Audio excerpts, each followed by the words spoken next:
The FBI continues to classify the attack as an act of vandalism.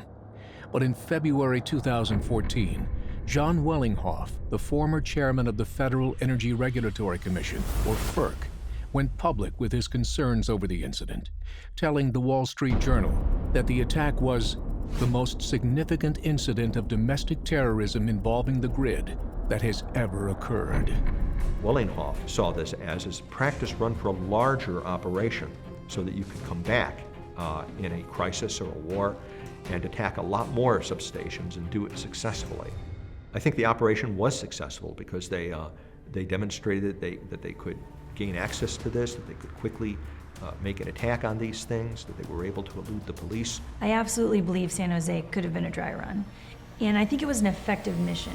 So sometimes when people use that term dry run, they think, well, it was almost a half effort. No, I think it was a full effort by a terrorist organization to see what our response would be to a direct attack on one of our transformer substations. U.S. FERC, Wellinghoff himself, I believe, brought in the guys who trained U.S. Navy SEALs. And they concluded that this was a professional job, that it was up to the standards that the U.S. Navy SEALs would use, and it's how they would attack.